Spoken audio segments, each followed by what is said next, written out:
Program Sekolah Rakyat Terintegrasi atau SRT 50 Trenggalek semakin diminati masyarakat. Bahkan jumlah pendaftar untuk jenjang SMP kini sudah melampaui kuota yang disediakan pemerintah.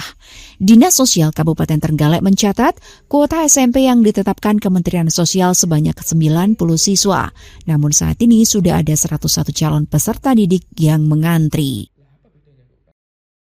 Karena jumlah pendaftar sudah melebihi target, Dinas Sosial memutuskan menutup proses penjaringan siswa SMP lebih awal dari jadwal yang direncanakan.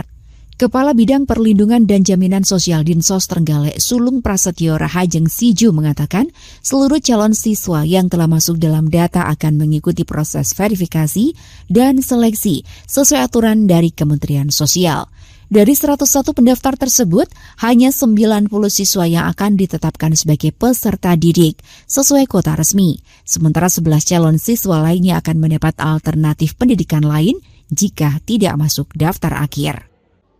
Dinas Sosial berencana mengarahkan mereka ke sekolah rakyat tingkat provinsi atau membantu mencarikan sekolah lain yang masih tersedia di Kabupaten Trenggalek.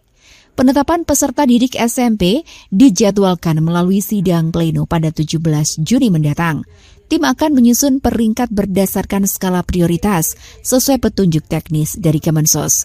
Sementara itu kondisi berbeda terjadi pada jenjang SD dan SMA. Hingga saat ini jumlah pendaftar masih belum memenuhi kuota yang tersedia. Jadi untuk update penjangkauan siswa sekolah rakyat, saat ini untuk kuota SMP dari 90 kuota yang ditetapkan siswa SMP yang sudah didaftarkan untuk di sekolah rakyat itu sudah 101 anak.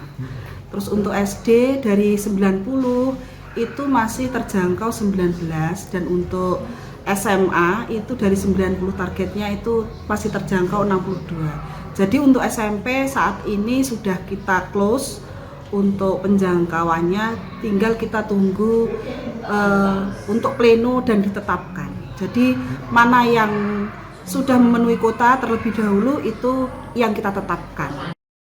Untuk tingkat SD, dari target 90 siswa, petugas baru mendata 19 anak yang memenuhi kriteria.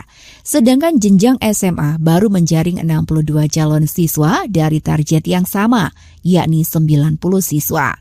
Meski begitu, Dinsos memastikan proses belajar mengajar tetap bisa berjalan sesuai rencana.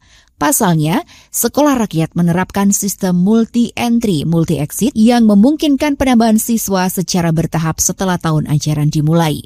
Saat ini, Dinsos bersama manajemen SRT 50 Trenggalek masih menunggu keputusan resmi dari Kementerian Sosial terkait jadwal tahun ajaran baru dan penetapan peserta didik. Di sisi lain, pembangunan gedung permanen sekolah rakyat juga terus dikebut dan kini memasuki tahap akhir penyelesaian.